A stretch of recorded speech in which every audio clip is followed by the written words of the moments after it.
तेजस्वी के बारे में अभी गलती से फिलस्वी या कुछ बोले थे शायद। फिलस्वी यादव ये लोग कहते हैं, सब मीम बनता है ऐसा। फेल होने वाले आदमी को फिलस्वी कहा जाता है। उनकी पढ़ाई लिखाई पे आप इतनी टिप्पणी करते हैं, सोशल मीडिया काहे में नहीं देखता करें? हूँ, लोग आपके बारे में भी जानना चाहते हैं। लोग लिखते हैं कि बिजनेसमैन है। किसके वो? हमारे बारे में जब वो कहते हैं तो बिजनेसमैन है। हाँ, पढ़ाई लिखाई का पता चोरी नहीं किया है। है। हाँ, सुनिए ना, हाँ, कहता है डेटा चोरी किया है। आप तो नहीं पूछे तेजस्वी यादव से कभी कि आप काहे प्रशांत किशोर को एक डेटा चोर कहते हैं? हम डेटा चोर हैं? जेल गए तुम चारा चोरी में, तुम्हारे बाप गए और चोर हम हो गए। और आप आते हैं पत्रकार के तौर पर हमसे पूछिएगा कि काहे उन पर व्यक्तिगत टिप्पणी? आप तो 9th फेल है, जो सच है वो बता रहे हैं। हम तो डेटा चोर नहीं है। कहता है ये बिजनेसमैन है। कौन सा बिजनेस करते हैं हम?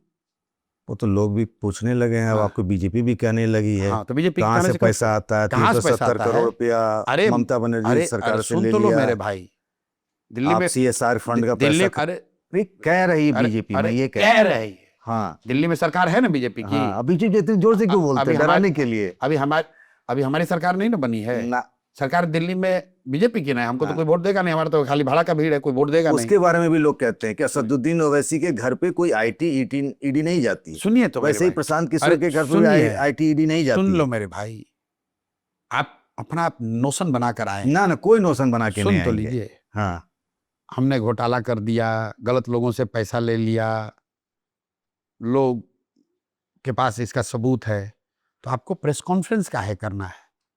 गृह मंत्री यहाँ आए थे, प्रधानमंत्री आ रहे हैं, उनको फाइल बनाकर दे दीजिए कि भाई ये प्रशांत किशोर इतना बड़ा फ्रॉड, इतना पैसा चोरी करके लाकर बिहार में सबको गुमराह कर रहा है।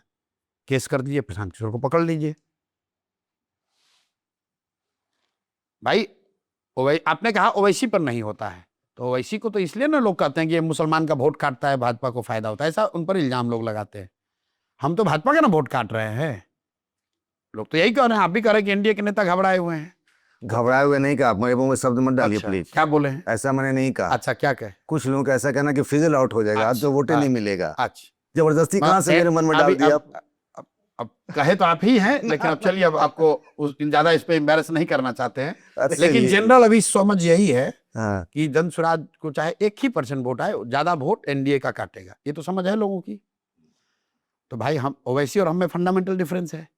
ओवैसी जितना वोट लेते हैं उससे भाजपा को फायदा होता है, इसलिए शायद कोट अनकोट उन पर CBI ED का केस नहीं होता है। यही कहने का अभिप्राय। जन स्वराज तो भाजपा का वोट काट रहा है, भाजपा की सरकार है, और आपके शब्दों में या विपक्ष के शब्द जो आपके मुंह से निकल रहे हैं, हमने बहुत बड़ा घोटाला किया है, पैसा कहीं से लाए हैं, तो सरकार जांच करा ले, हमको जेल में डाल दे। चलिए, बहुत टाइम हो गया। एक सवाल ये है कि मान लीजिए जो नवंबर का बार बार जिक्र कर रहे हैं, नवंबर आ गया, और वो जिसकी मान लीजिए नवंबर तो आएगा ही। हाँ, आएगा, मानना नहीं है। मान ठीक है, नवंबर आ गया, मैं ये कह रहा हूँ, रिजल्ट आ गए और आपकी 10, 20, 5 जो भी वह संख्या रह गई। बड़ा आप जेनरस हो गए यार। अभी तो आप कहे कि हमको वोट ही नहीं है। अरे मैं आपने तो बोला कि सब MY है सब। मैंने क्या, अब आप 5-10 सीट कहाँ से देने लगे? उस सीट कहाँ से आएगा? हो सकता है एक भी हो जाए, मतलब ना, उस सीट कहाँ से आएगा? आप तो बोले सब वोटर सेटल है, आपको जानकारी है। अरे भाई, पिछली बार चिराग पासवान भी लड़े तो उनको एक सीट मिल गई। अच्छा, तो हमको भी एक मिल जाएगा। अरे एक मिलेगा तो जैसे एक मिलेगा, तो जैसे चिराग पासवान का MLA भाग गया जदयू में, तो हमारा भी MLA भाग जाएगा कहीं। फिर आप क्या चिंता कर रहे हैं? नहीं, चिंता नहीं कर, मैं तो फिर पूछ रहा हूं प्रशांत भाई। किशोर के पास तो पैसा है ही ना। आप जो बता रहे हैं कि बहुत लूट का पैसा है, तो काम चलता रहेगा, मतलब पार्टी चलती रहेगी। नहीं, आप अभी से आप लोग घोषणा कर दिए, अभी कहना शुरू किया कि नवंबर के बाद ही भाग जाएंगे। 3.5 वर्ष से तो नहीं भागे ना, आगे भी नहीं भागे। आगे भागेंगे कि नहीं भागे, नवंबर के बाद देख लीजिएगा। अभी तो ये भ्रष्ट नेता भाग रहे हैं। प्रशांत किशोर तो डंके की चोट पसीना तान के खड़े हुए हैं। भाग कौन रहा है देख लो जाके। हम तो नहीं भाग रहे हैं कैमरे से। अशोक चौधरी से जाके ले लीजिए इंटरव्यू, तो पता चले कौन भाग रहा है। भाजपा के नेताओं से पूछ लीजिए जाके, देखिए कौन भाग रहा है। चलिए, नवंबर में फिर बात करेंगे। बिल्कुल। थैंक यू सो मच किसान।